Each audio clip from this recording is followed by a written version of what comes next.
अंतिम समय में जिस जिस भावना को याद करता हुआ शरीर छोड़ेगा, उसी उसी भावना कहते हैं। देखो, मुख्य बात यह है, तुम निरंतर मेरा चिंतन करो, अनन्य चित्त होकर के।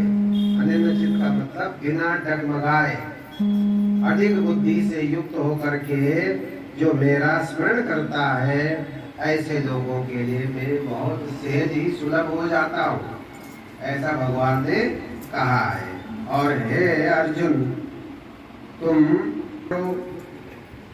और जो व्यक्ति मुझे प्राप्त कर लेता है शरीर छोड़ने के बाद, तो इस दुख के दुखालय से वो छूट जाता है। ये जो संसार है, ये जो शरीर है मानव का, ये दुखों का घर है, दुखालय है और अशाश्वत है, यानी क्षण भंगुर है।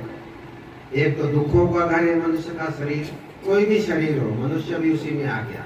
मनुष्य ज्यादा दुखी रहता है क्योंकि विचारशील है, और मार दो उसको, ज्यादा विचार करने की शक्ति नहीं, विचारशील नहीं है, वो ज्यादा चिंता नहीं करता, पशु है वो। लेकिन व्यक्ति क्योंकि विचारशील है तो तरह तरह की कल्पनाएं करता है, भय उसको ज्यादा होती है, मरने का डर होता है, उसको लोभ होता है, तरह तरह की चिंताएं उसको सताने लगती हैं।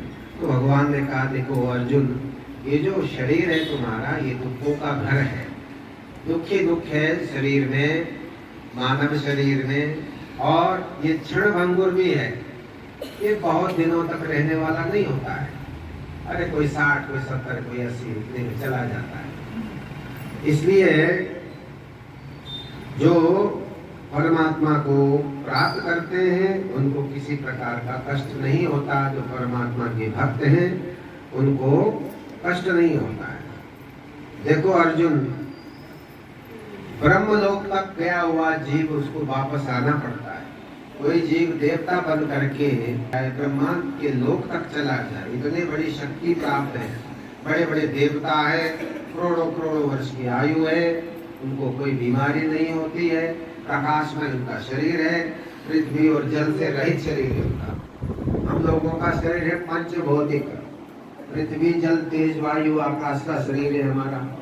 उनका शरीर पृथ्वी और जल से विहीन है, उनके शरीर में पृथ्वी और जल नहीं है, तेज वायु आकाश का उनका शरीर है देवताओं का। तो वो हजारों हजारों वर्ष तक रहते हैं वहां पर, बड़ी लंबी लंबी आयु है, बीमारी उनको होती नहीं। बीमारी होती है रोटी खाने वाले को, जो अन्न खाता है वो बीमार होता है। मेरा एक मित्र था वृंदावन में, उसका नाम था अघड़दत्ता। वो महात्मा था, कुछ खाता पीता कभी गुरुदेव ने देखा नहीं उसको, कुछ भी खाता पीता नहीं था। गुरुदेव का मित्र बन गया, बड़ा लंबा चौड़ा शरीर था, गर्मियों में भी 2-2, 3-3 कंबल ओढ़ता था, एक सिर पे, एक शरीर पे, एक नीचे, लुंगी जैसा पहन लेता था। तो वो कहता था, गुरुजी को कहता था ब्रह्मचारी, ब्रह्मचारी कुछ भूख लगी है? गुरुजी कहते हैं हाँ भाई भूख तो लगी है। अच्छा ले, मैं अभी प्रेरणा करता हूँ।